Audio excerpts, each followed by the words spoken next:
saving the tragic male supporting role for the 4th time. I still failed to change his ending, the ending where he gave up his life for the female lead. After forcing a smile through the wedding of the male and female leads, he went home, took a knife, and lay down in the bathtub without hesitation. When I rushed back home, blood had pooled all over the floor. Ethan lifted his head from the crimson puddle and gave me a devastated smile. Lisa got married.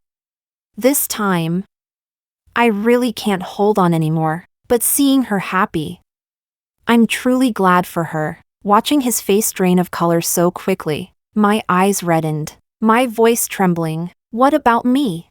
He heard that, slowly closed his eyes, and let out a sigh-like final sentence. I'm sorry for you. The pregnancy test slip fell from my hand. He didn't know. I had already heard this sentence 4 times, but this time was different. This time, I was pregnant. Just last night, he had held my belly, gently kissing my ear. Wife, do you think our baby will be a boy or a girl?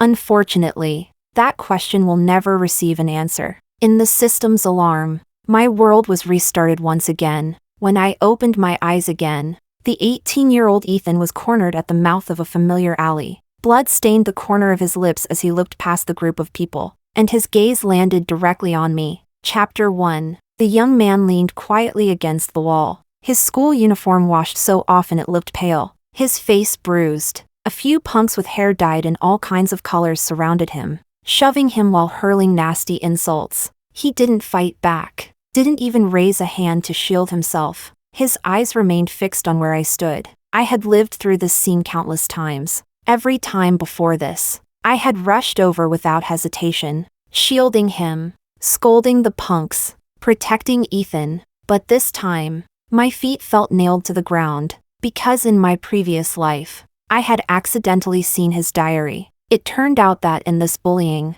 the person he had always been waiting for, the one he hoped would pull him out of the mud, was the female lead. Not me, the one who barged in uninvited. No wonder he was the softest, gentlest male supporting role in the novel, born to protect the female lead. Even this young, secret crush of his was hidden so carefully, leaving no trace. The system kept blaring in my mind, urging me to move. I took a deep breath and finally stepped forward. The punks noticed me and let out mocking snorts. One tilted his mouth and said, "Well, the simp is here again?" Another chimed in, "What? She really thinks she's some kind of hero?"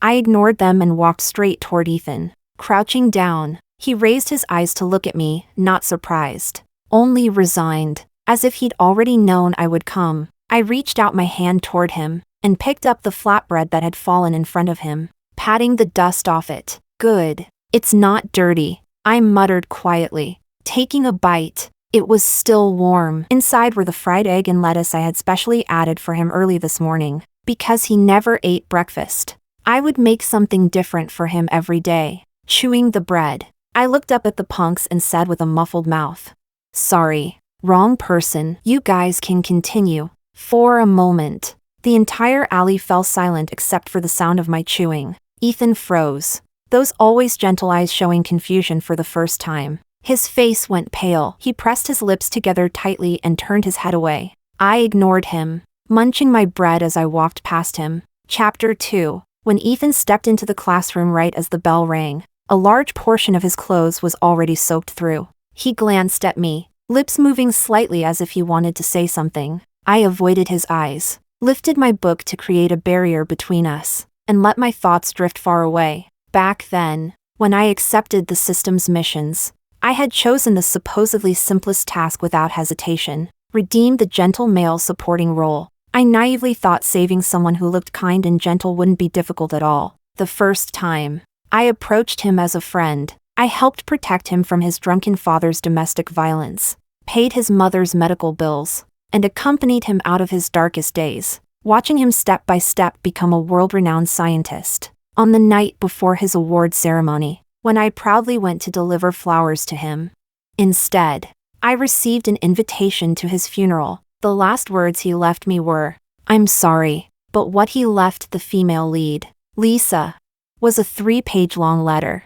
Not only did it include blessings for her marriage, It also listed the birthday gifts he planned to send her every year, and even prepared a full-month celebration gift for her future child. The second time, under the system's suggestion, I chose to be even closer to him. Ethan was an excellent lover. When it rained, he would rush over immediately to pick me up, tilting the umbrella toward me without hesitation, even if he got completely drenched. During my period, he would run out in the middle of the night to buy the desserts I craved, and tolerated all my unreasonable moods. He would gaze at my sleeping face every morning, resting his head on his hand as he smiled, then gently kiss my forehead. I fell hopelessly in love with him and accepted his proposal. On the day of our wedding, I was full of joy and anticipation for the future. But when I woke up, the person holding me had already become a cold corpse. His hand clutched an empty pill bottle, tablets scattered across the floor. His phone screen was still lit,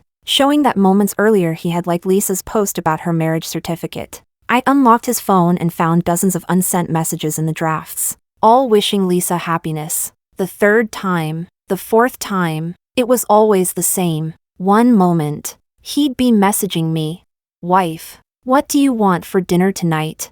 And the next, when I rushed home, he had already jumped from the rooftop. Until this time, just the night before, he'd kissed my belly, planning our future with me.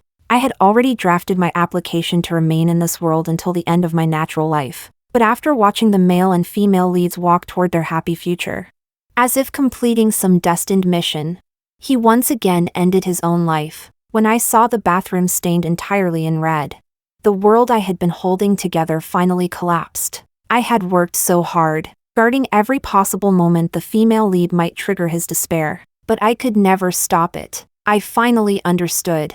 The gentle, sorrowful male supporting role who always waited silently behind the female lead in the novel was never someone others could save. I was truly exhausted. I couldn't save him, and I no longer wanted to try. That night, I submitted my application to abandon the mission. The system sighed heavily as it went to the higher-ups for approval. Chapter 3. When the bell signaling the end of class rang, the homeroom teacher stood at the podium and announced that seats would be rearranged, letting everyone choose in order. When it was Lisa's turn, her gaze shifted back and forth between Ethan and John. Ethan kept looking at her, his fingers unconsciously gripping the hem of his shirt. "I choose John," Lisa said softly. Ethan, who had been about to pull out his chair, froze mid-motion. He lowered his head, his shoulders sinking slightly as disappointment washed over him. I knew the scene far too well. In previous cycles, I would immediately walk over and deliberately say loudly, "I choose Ethan," trying to protect his dignity in my own clumsy way. But this time, I glanced at the empty seat beside Hugh, the notorious campus bully, and walked straight over to sit down. Hugh had been dozing on the desk. The noise of my chair scraping the floor woke him up, and he glared at me impatiently. "What are you being loud for?" I ignored him and calmly organized my books. Out of the corner of my eye, I saw Ethan sitting alone by the window. The seat next to him remained empty, making him look sad and painfully isolated. When the bell rang again, Ethan walked to my desk. "Roma, why did you?" He had just begun when Hugh came charging over like a storm. "Roma, lend me your math homework, now," Hugh yelled, reaching out to snatch my notebook. Ethan suddenly stepped between us. A flash of displeasure crossed his usually gentle face. He shoved his own homework into Hugh's hands. "Use mine." Hugh blinked, then muttered a quick, "Thanks," before slumping back down to copy. When the bell for lunch sounded, students poured out toward the cafeteria. Ethan remained standing where he was, his gaze following me. I knew exactly what he was waiting for. In the past, every lunchtime, I would take out 2 lunch boxes on time and hand one to him. His mother was bedridden with a severe illness, and he had to work after school to support the family. The previous times, his pitiful state had softened me every single day. But this time, I walked straight toward Hugh. "Weren't you treating me to lunch?" Hugh scratched his head. "Right. Almost forgot. Let's go." The cafeteria opened a new food window. I followed Hugh out of the classroom, catching a glimpse of Ethan standing there with reddened eyes, looking utterly lost. The next day at noon, he was still waiting. When I ignored him again and walked straight out, he softly called my name. "Roma." I didn't respond. I grabbed my close friend from the neighboring class and rushed to the cafeteria. On the third day, he finally approached me proactively. "Let's go eat together," he said in a quiet, hesitant voice. I raised a brow, just about to reply, when Lisa suddenly rushed in from the hallway. Her eyes were swollen red, clearly she just cried. Ethan immediately tensed. "What happened, Lisa?" "John. He promised to go to the library with me, but he went to play basketball again." Lisa sniffled. "Don't be sad. John probably just forgot," Ethan said gently, handing her tissues. His voice was so soft it practically dripped sweetness. "But this is the third time. I'll go with you to the library, okay? I happen to have books to return." The two of them fell into conversation, completely treating me as if I were invisible. I very considerately slipped out of the room and even closed the door behind me. Chapter 4. The last class activity before the college entrance exam was an outdoor cookout. I had planned not to go, but Hugh kept nagging me from morning reading all the way to break time. Like a broken recorder, "It's our last class activity. Can't you at least give me some respect?" In the end, I was so annoyed that I had no choice but to get on the bus. The bus was noisy and chaotic. At some point, Ethan had sat down in the empty seat beside me. His face was flushed an unhealthy shade of red, and a few strands of hair on his forehead were damp with sweat. Once the bus started moving, he tugged gently at my sleeve. "Roma, I feel a little dizzy." I glanced at him. "I can see that." He seemed stunned that I was so cold, and a trace of hurt appeared in his eyes. "You used to always prepare motion sickness medicine for me beforehand." He really sounded feverish, his voice growing softer. "The last time I had a fever, you ran out into the rain to buy medicine for me. When my stomach hurt, you stayed by my side and rubbed it until it eased." With every sentence he spoke, my heart sank deeper. All of that clearly belonged to previous lifetimes. I hurriedly called out to the system in my mind, but all I heard was harsh static. Before I could think further, the bus suddenly jolted violently. A scream came from the front. "Landslide!" The bus tipped uncontrollably to the right, plunging the cabin into chaos. Ethan, who had been half-dazed a moment ago, suddenly sobered up.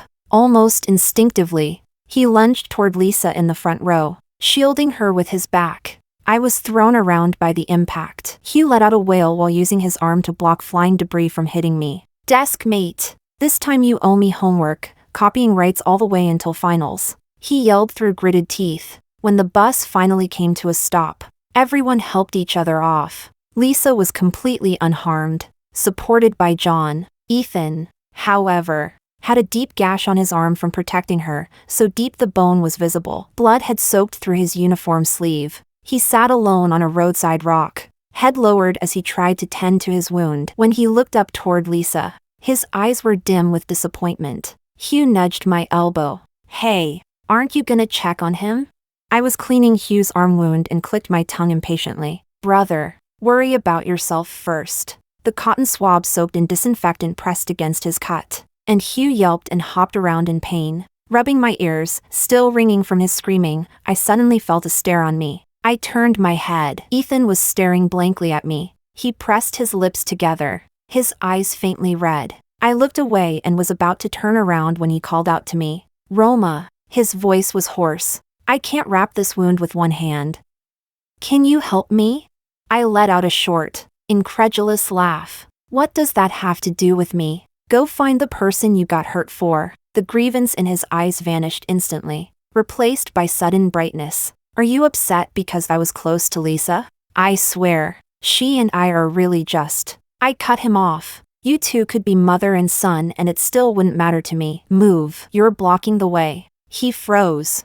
As he watched me walk away, his hands slowly dropped. He gave up on bandaging altogether and simply let the blood drip down his arm. Chapter 5. The atmosphere on the return bus was much heavier than when we first departed. Students rested in small groups, no one speaking. Suddenly, John stood up and said that 500 yuan from the class fund was missing. It was still in the outer pocket of my backpack before we got on, John said, frowning as he searched. The bus instantly exploded into chaos. No one knew who shouted first. "Search the bags! The money definitely hasn't been transferred yet."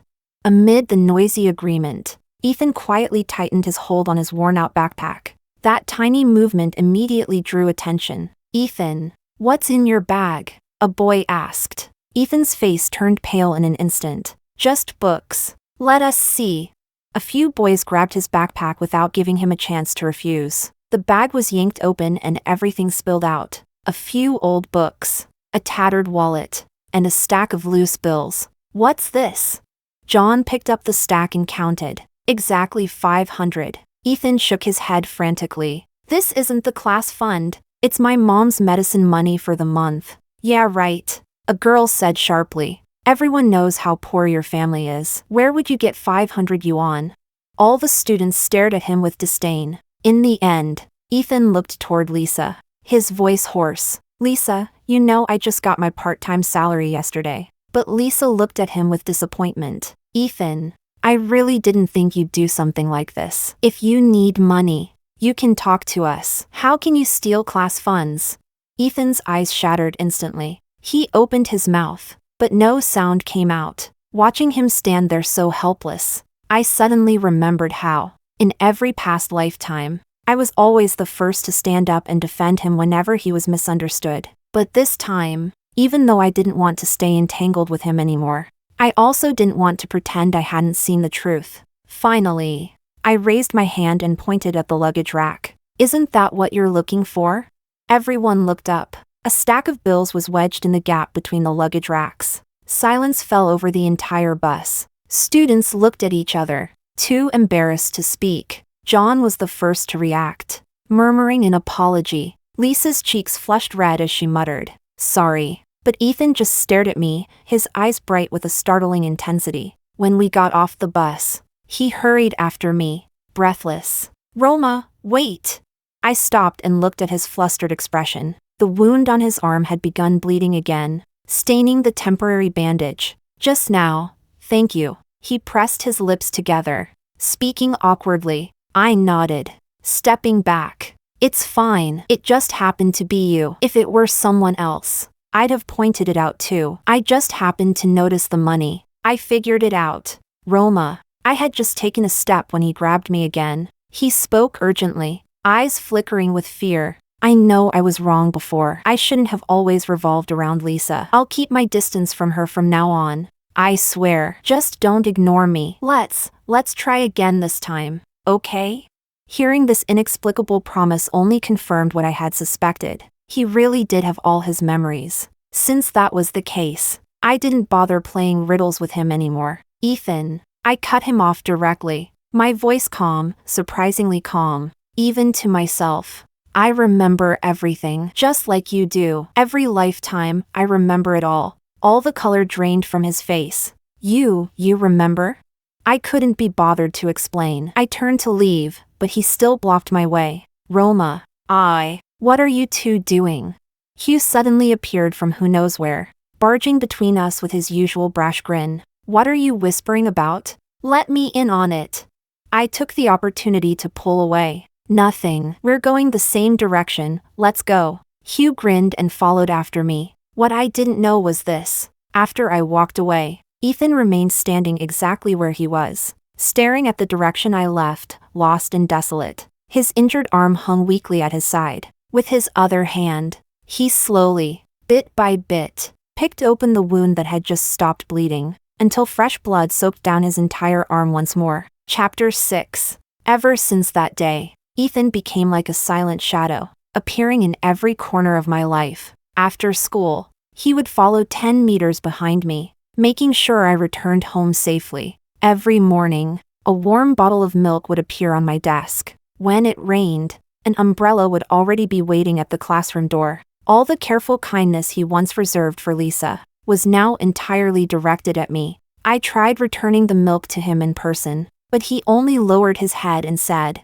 "If you don't want it, just throw it away." And the next day, it was there again. This continued until the day of the college entrance exam. After finishing the Chinese exam, I walked out of the test hall and overheard a few classmates whispering, "Ethan didn't show up today? He missed the first exam?"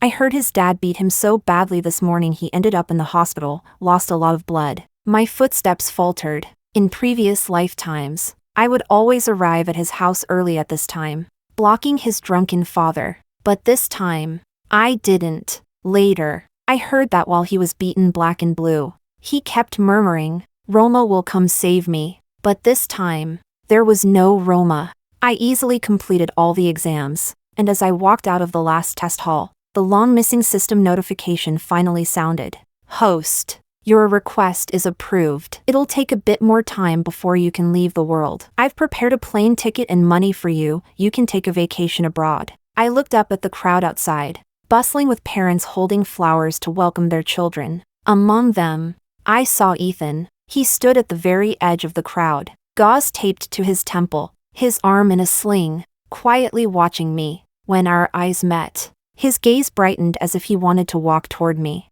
But I quickly turned away and disappeared into the stream of people without looking back. I never expected that the system's a bit more time would mean 7 years. I completed my university studies abroad, found a good job, and lived a smooth, peaceful life. Occasionally, Hugh and I would mail each other local specialties. But aside from that, I had no contact with any former classmates, and I never thought I would meet Ethan again. He had shed the youthful softness from before and now looked exactly like the version of him after marriage in my memories, except the once gentle brows and eyes were now tinged with gloom and obsession. He knocked me out from behind. When I woke up, I found myself imprisoned in a villa. A delicate silver chain was fastened around my wrist, just long enough for me to move around the room. The system's frantic scream exploded in my mind.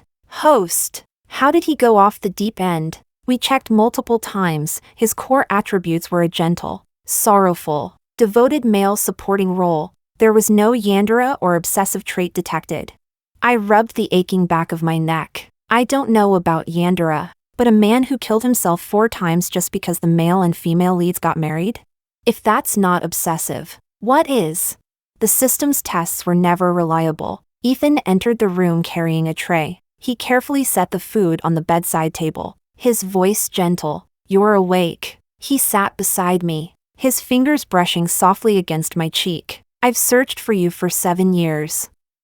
I thought about you every single day." I turned my head away to avoid his touch. He stubbornly cupped my face, his voice low and rough. 7 years, every city, every country. I never gave up. I stared at him coldly. "So what if you found me?" His voice faltered, and when he spoke again, it was urgent. "I want to explain. I know, back then, I was irresponsible. It was my fault. So now you're imprisoning me as compensation?" I cut him off, mocking. He fell silent. When he looked up again, his eyes were tinged red. "Wife, please believe me. I know I was wrong. I really do love you." The familiar address stunned me for a moment. Then I laughed. "Ethan, since you love me so much, tell me, our child back then, was it a boy or a girl?" His expression shattered instantly. Tears welled up in his eyes, his voice shaking. "I'm sorry. I wasn't worthy of being a father then. Whenever I think about that child, it feels like my heart is being sliced apart.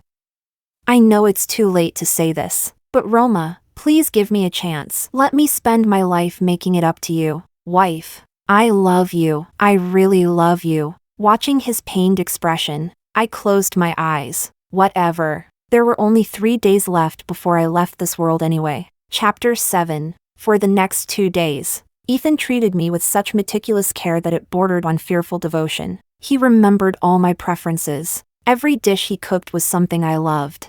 Even the room's diffuser was my favorite white tea scent. If I told him to pour water, he poured water. If I told him to cut fruit, he cut fruit. Even when I made unreasonable demands, asking for foods that didn't even exist in this country, he somehow managed to get them for me. I told him to go east, and he would never take a single step west. The only thing he absolutely refused to do was unlock the silver chain on my wrist. Just a little longer. Every time I brought it up, he avoided my gaze. "Let me make sure you won't leave." Every night, he would hold me from behind, burying his face in the crook of my neck, whispering over and over, "Roma. Roma." I never responded, like a puppet with no soul, until the very last night, when he murmured my name yet again. After a brief silence, I softly said. Go to sleep. I felt his body stiffen. Then he held me even tighter. A warm dampness spread across my neck. My collar grew wet with his tears. The next afternoon, his phone rang. The caller ID said Lisa. Leaning against the headboard, I watched his back grow rigid as he answered the call. Through the phone, I could faintly hear a woman's sobbing voice. She said she was getting married and hoped he would attend her wedding. After the call ended, he stayed silent for a long time. The phone screen stayed lit, showing he had already booked round-trip tickets. The departure was for noon today. The return flight was only 2 hours later. Wife. He hesitated as he approached the bed. Lisa, I'll just show my face and come right back. Go, I said calmly. I won't leave. I'll wait for you. He clearly hadn't expected me to be so agreeable. He froze for a moment, then rushed to explain. I'll only be gone 2 hours. I'll leave right after the ceremony. Look, see? I booked round-trip tickets. I'll be back tonight. Watching him hurriedly pack his luggage, I couldn't help laughing. Some people, no matter how many times they start over, their instincts will never change. The moment he closed the door, the system's prompt sounded precisely on time. Host. The exit passage has opened. You still have 3 hours to say goodbye to this world. No need. Send me away now. Are you sure? You still have 3 hours. I'm sure. I closed my eyes. I don't want to stay a second longer. As his plane rose into the clouds, my world began dissolving into scattered starlight. In my final moment, I saw the note he had left on the bedside table. Wife, wait for me. When I come back, we'll start over. The handwriting was rushed, but filled with cautious hope. Unfortunately, there would be no starting over. This time, I left first. Chapter 8. I asked the system to let me choose the method of leaving the world, and I deliberately chose the cruelest one. With my pain receptors shut off, I watched my own skin split open inch by inch, blood seeping from countless fine wounds, soaking the sheets beneath me. I had selfish intentions. After watching Ethan leave so decisively so many times, I needed to return the pain to him. At the wedding venue, Ethan sat among the guests, growing more and more restless. He sent me more than a dozen messages, none of them were answered. Every call rang unanswered, until eventually my phone went straight to voicemail. I'm sorry. I have to go. He suddenly stood up and rushed out of the ceremony, ignoring the shocked looks around him. On the plane, he gripped his phone so tightly his knuckles turned white. A vague dread consumed him, the same kind of premonition he felt in previous lifetimes right before he chose to end his life. When he pushed open the villa door, the overwhelming smell of blood hit him instantly. His fingers trembled violently, unable to hold the doorknob steady. The bedroom door was slightly ajar, dark, dried blood trailing out from the crack. He gathered all his courage and pushed it open. What he saw made his heartbeat stop. I lay quietly on the bed, surrounded by a shocking, vivid red. Blood had soaked the sheets, even dripping onto the floor and drying into dark patches. Roma. He staggered to the bedside, his fingers shaking as he reached toward my nose to check for breath. A second later, he collapsed to his knees, letting out a guttural, soul-piercing scream. He pulled my cold body into his arms, holding me as if I were the last piece of driftwood keeping him afloat. No. Roma, please. Huge tears fell onto my face, mixing with the blood. I was wrong. I know I was wrong. I really know it now. How familiar this scene was. Once, I had also knelt on a rooftop, begging him not to jump. Back then, I clung to his legs in the same way, sobbing until my voice broke. And what did he do?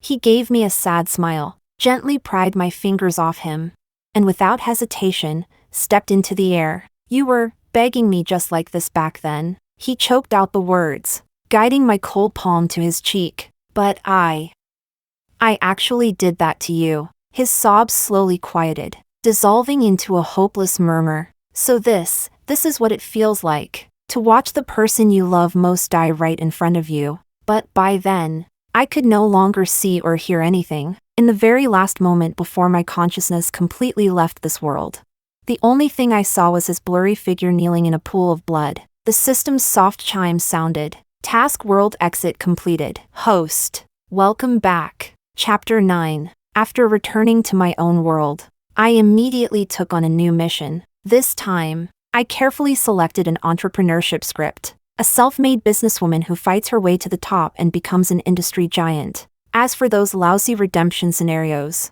I was never touching them again. In the new world, I was busy expanding markets, developing products, and living a full, vibrant life every day. A big female lead career script was far more interesting than all that messy romance. That day, while I was reviewing the quarterly report, the system suddenly popped up to gossip. Host. You know what? Something huge happened to Ethan's side. I didn't even lift my head from the documents. What? He killed himself again? Even more extreme than that. The system's electronic voice buzzed with excited gossip. He, cremated your body from that world, put the ashes into a custom glass urn, and hugs it to sleep every night. He abandoned his company and locks himself in the bedroom where you two last met. I raised a brow and kept flipping through the report. And the creepiest part, the system continued, lowering its volume.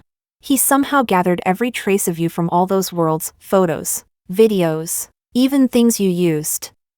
Everything is stored in a secret chamber. Lisa went to visit him, and he threw her out, telling her, "Don't disturb me and Roma." Tisk. I took a sip of my coffee, born an obsessive maniac, through and through. And the craziest thing, he somehow heard rumors that you might be in another world. So he started researching dimensional travel. Rumor has it, he sacrificed half of his lifespan just to. The system suddenly cut off, replaced by a sharp burst of static. Sensing something, I lifted my head and looked out through the floor-to-ceiling window. Downstairs stood a familiar figure. Ethan. He had lost a lot of weight, his suit hanging loosely on him. His face was terrifyingly pale, but his eyes, those eyes were impossibly bright, locked onto me. The system stammered.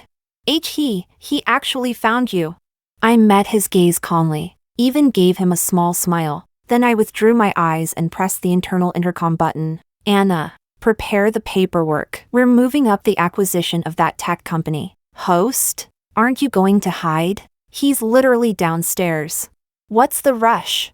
I signed the last document without even blinking. System. Calculate this world's mission score. Completion rate 98%. Rating S, but host. Send me to the next world. I stood up, giving one last glance at the stubborn figure downstairs. I don't believe he has that many lives left to sacrifice. As the white light of teleportation wrapped around me, I saw Ethan sprinting desperately toward the building entrance. Unfortunately, he was still one step too late. Once again, he failed to catch me. I closed my eyes. Go ahead and chase. No matter what you do, you will never catch up to me. Chapter 10. Between missions. I found time to return and visit Hugh twice. The first time was for his wedding. I sat quietly in the last row, watching the once carefree school bully in a perfectly tailored suit, his hands trembling from nerves. When the ceremony ended and he spotted me, his eyes lit up instantly. He grabbed his bride's hand and rushed over excitedly.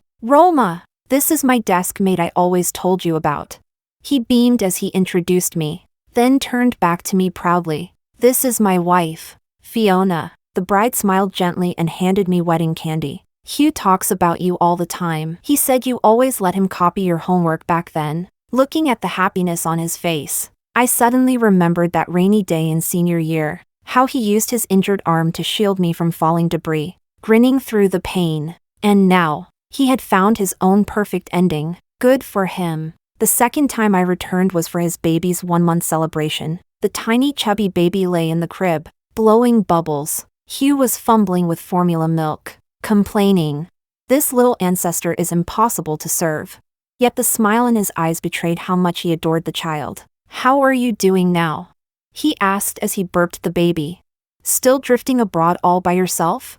I nodded lightly. Across 5 loops in that world. The first 4 times I revolved entirely around Ethan. Only in the last round did I unexpectedly gain Hugh as a friend. And somehow, this friendship became the warmest reward in that long, exhausting task. Before heading to a new world again, I went to say goodbye to Hugh. I brought a longevity locket for his baby, who grabbed the jingling charm and giggled nonstop. Heading overseas again? Hugh walked me to the airport, nagging non-stop. Take good care of yourself. Call me if anything happens. And if you meet someone decent, don't be too picky, hurry up and settle down. His harmless nagging somehow filled the gap of not having parents. I listened quietly without interrupting. Roma, at the moment of farewell, he looked at me seriously. No matter where you are, you have to be happy. If something happens, call me. No matter what it is, our desk-mate friendship lasts forever. I couldn't help laughing. I nodded and waved goodbye to him. As I turned toward the security checkpoint, I heard him shout behind me, "Remember to come back and visit often." Outside the plane window, the clouds looked like soft cotton candy. The system asked softly, "Host, what kind of world do you want to go to next?" "Anywhere." I closed my eyes, as long as it doesn't have Ethan, because I knew, no matter which world I entered, there would always be a place where someone truly wished for my happiness, and that was enough.